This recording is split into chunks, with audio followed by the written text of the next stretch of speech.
Right now on the National Weather Desk, after the storms, tornadoes and large hail strike in Texas. The minute we shut the door, I went blacked out. I don't remember anything. A look back at 1999's deadly tornado in Moore, Oklahoma. The first tornado to ever have a tornado emergency issued for it. Hurricane season doesn't start until June, but storms in May do happen. And if they can separate from the front, they can occasionally become tropical depressions and or tropical storms. Would you know what to do if you came face to face with a snake in your home? Throw it in a garbage can, something like that. Take it outside and let it go. That's going to be the easiest way. Mountain lions are making surprise appearances in some Las Vegas area backyards. Nobody's ever seen anything like that in this area. And what exactly are you smelling after it rains? From our nation's capital, this is the National Weather Desk. Good morning and welcome to the National Weather Desk. I'm meteorologist Jordan Evans. The week begins with a threat for severe weather in Texas. The Storm Prediction Center has issued a 3 out of 5 risk for much of West Texas, including Midland and Odessa. There's a slightly lower risk for Lubbock and Abilene, and tomorrow that threat shifts farther east and includes the biggest cities in the state like Houston, Dallas, and Austin. Severe winds, large hail, and a few tornadoes are all possible. Thunderstorms brought flash flooding to Chattanooga, Tennessee. The police department responded to multiple water rescues after several inches of rain fell over just a few hours late Friday. Flash flooding forced many roads to shut down. We understand there were no serious injuries. The National Weather Service confirms a tornado touched down just outside of New Orleans Friday night. The twister had maximum winds of 80 miles per hour. It damaged roofs and sheds during its 2 minutes on the ground. There were no reported injuries. It followed severe weather that produced a tornado and massive hail near Austin, Texas. We have 2 reports from there, starting with the De La Uchita in Burnett County. The minute we shut the door, I went blacked out. I don't remember anything. Stephanie McCaska was called inside off the front porch where she was watching the storm by her husband just minutes before the tornado hit their home. This is video of it taken by another neighbor. McCaska doesn't remember those moments, but now she's dealing with the significant damage the tornado left behind. All of our outer buildings are probably almost all gone. I'm praising God I'm alive. I'm just so thankful.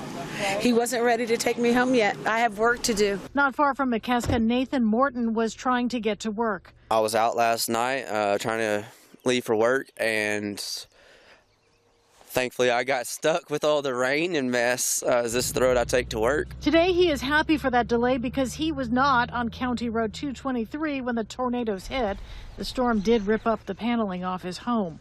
I didn't realize it was a tornado, but you could hear the wind for sure. We caught up with Burnett County Judge Brian Wilson as he was out assessing the damage. So our first consideration is people. We care about the people more than anything else. A sentiment shared by McCaska's neighbors who came to help the couple clean up and take stock of what's next. And trees are down, hundreds and hundreds of trees, so it's going to take a while.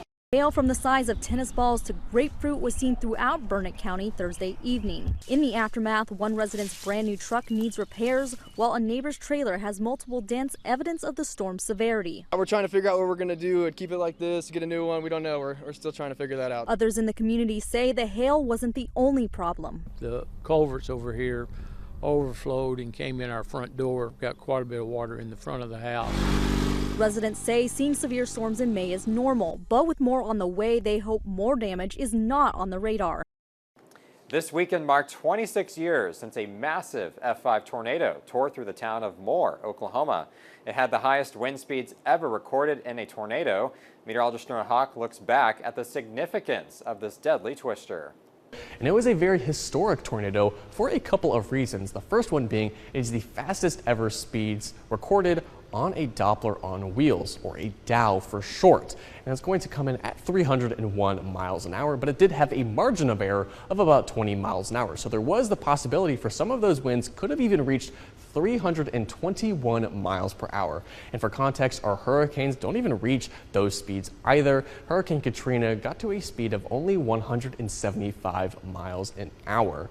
It also did become the first tornado to ever have a tornado emergency issued for it. It's going to be a step above a tornado warning, indicating a very large and destructive tornado within that warning itself. and it did unfortunately result in 36 deaths. And here is the path that tornado that day did take, starting off in Chickasha and making its way up towards Moore and going through the city of Moore and eventually fizzling out just the southeast of Oklahoma City. Now, this tornado was an F5 rating, and unfortunately it was a sad day, but it did teach us a lot in terms of weather and to help better prepare us for future outbreaks. An intense hailstorm struck Paris, France over the weekend. While it only lasted a few minutes, it was strong enough to cause significant damage, especially to cars. The storm also produced heavy rainfall, which flooded some subway lines and delayed many flights. The hailstorm ended an unusually warm spring. Recent temperatures have been about 10 degrees above average for this time of the year. The Atlantic hurricane season doesn't officially begin until June 1st, but tropical storms have developed in the month of May. It's the most common month to see a storm outside of the season, which runs from June through November. Myrtle Beach meteorologist Alex Cordero shows us where May storms typically develop. Here's where most May activity tends to occur, and if you know where the June origins are, it's around the same spot, parts of the Western Atlantic and the Caribbean. Now, why is May so active in particular when it's even not part of the season? Well, the main reason, it's the fact that sometimes these cold fronts that come in from the north and northwest, they stall. Weather Window, presented by the National Weather Desk. 2 doses of dawn, a rosy one in Syracuse, New York, and in Utah, the colors of a burgeoning sunrise. A quadruple dose of weather is happening right here, a rainbow, lightning, thunder, and some liquid sunshine near Columbus, Ohio. And we close out with a splash of wildlife, this chirping chipmunk near Asheville. For more content like this, subscribe to the National Weather Desk's YouTube channel. I'm meteorologist Eileen Whalen, and last week, crews were battling wildfires in eastern North Carolina. The area and a large part of this state is also dealing with abnormally dry to severe drought conditions. That's why officials are stressing fire prevention to keep additional fires from breaking out or others from flaring back up. Elena Laster has more. Human development impacts so many different things. Hannah Thompson Welch is a wildfire mitigation specialist who's working as the public information officer for the Hubert Woods fire. And she says that most fires have a human cause, even if it is unintentional. People may be burning debris intentionally. Sometimes it's an accidental fire start, like they may have had a fire burning previously. She says that just a small ember from days ago can be enough to cause a flame. And we say it just creeps around, like that's creeping is a fire term. She says the fire can essentially come back to life. With just a small ember that sits there and smolders until it finds some fuel to reignite. The key is to take care when you burn outdoors. Some people can burn leaves and branches that accumulate on their property, just clean it up and get the fuel out of the way. And as long as that's done in a safe manner, then there's nothing wrong with that. She says to also make sure those burns are in accordance with local ordinances. There are also some simple things you can do around your house to protect from fires. They can remove anything that's flammable 5 feet from their foundation, like from 0 to 5 feet. They call it the 0 to 5 foot home ignition zone. That will keep fire out from under your eaves, which would go up. And if they're made of vinyl, they can break apart and droop, they can melt and be hanging there, and then you have holes with the chance for embers to entry into your attic space. As temperatures warm, wild animal sightings are becoming more common. In one Las Vegas neighborhood, residents are on edge after a homeowner caught a mountain lion on his home security camera in his backyard. Ambar Rodriguez has that story. That was maybe a 100-pound cat, and if that attacks, it's going to hurt you. He says he has lived in his community for nearly a decade and has seen a handful of coyotes throughout the years. But Champion says he never imagined a mountain lion would casually jump into his backyard. We've got Boulder here, and the next junction just there, the other side of this apartment complex, is Russell. So it's a busy junction. We have 2 24-hour gas stations. We have lots of movement up and down the road all night. There's lots of homeless and vagrants. So to actually see something like that in a built-up area where there's people on the move pretty much 24/7 is definitely a surprise, yeah. He says in one of the videos it appears the mountain lion may have even taken a cat nap before moving on and jumping into his neighbor's backyard. I'm going from the timings on the footage. I think it was a 3:27. It sat down in that corner under the camera, and then at 3:45 we see it get up and go for a walk. So I sat there and had a bit of a rest, had a nap, big cat nap. After seeing the wildcat, Champion says he began alerting his neighbors and urging them to bring their pets inside, especially at night. We all spoke about it. Nobody's ever seen anything like that in this area. Coyotes is the only thing, and we don't see them very often, and it's usually just one or two. But I haven't seen a coyote for 2 years easy. Well, with that mountain lion about, we're never going to see coyotes. Let's move to Florida now, where snake season is underway and sightings are on the rise as it warms. Katie Benty tells us what to do if you find one of these reptiles slithering inside your home. Imagine reaching into your closet and finding this curled up with your sweaters. Palm Beach County Sheriff's deputies say an elderly woman in Delray Beach came face to face with what they believe was a ball python or possibly a ghost-faced boa. If it's piled in a bunch of sweaters and you can just get it outside, throw it in a garbage can, something like that. Take it outside and let it go. That's going to be the easiest way. Amy Kite runs Bush Wildlife Sanctuary in Jupiter Farms, and she's seen it all. But if you don't know what you're looking at, say to try to kill it, you're way too close. And he has the upper hand because he doesn't have that same fear and trying to wield a weapon and everything. He is his own weapon. In this case, the snake was harmless, likely an exotic pet dumped into the wild. Florida's home to about 44 native snake species. Only 6 are venomous. But the warmer months, April through October, mean it's prime time for snake run-ins. Either looking for a place to warm up if, say, they're digesting food, or they might be looking for a place to get in the shade and avoid, possibly be going towards our air conditioning.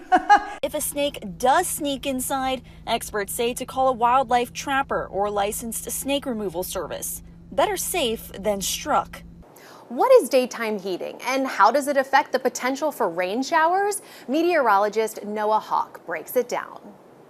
Most people associate very strong storms with cold fronts, but daytime heating can have the same effect, and here's how that works. We're going to start off with our sun that's going to start to radiate the surface of the earth, and it's going to create a patch that's a little bit warmer than the surrounding areas. Now, the atmosphere is going to deal with this by trying to reach equilibrium or a balance in the atmosphere. And the way that it's going to do that is to lift this warmer parcel up into the atmosphere to help it cool down. We'll also remember though that warm air is a lot less dense than cooler air, so it's going to help with that upper lift. And as that warm air begins to lift into the atmosphere, it's going to cool and condense and turn into these initial clouds, which is going to help to start form those initial showers and even some severe storms.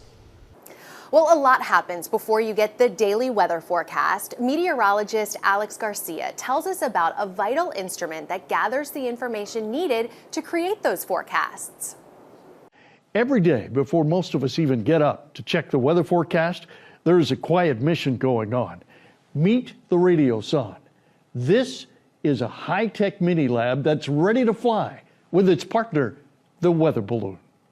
Once released, the balloon rises into the atmosphere, collecting data every second.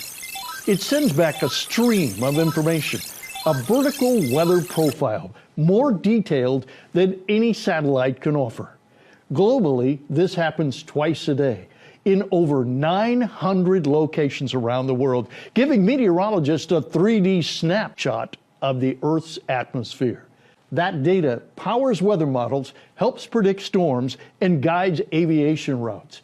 At nearly 20 miles up, the balloon bursts from pressure. The radio sonde then parachutes back down to Earth. And just like that, the weather forecast becomes possible thanks to this little hero and its partner, the weather balloon, making sense of the skies one launch at a time. As we head to break, we take flight over the Cincinnati Nature Center.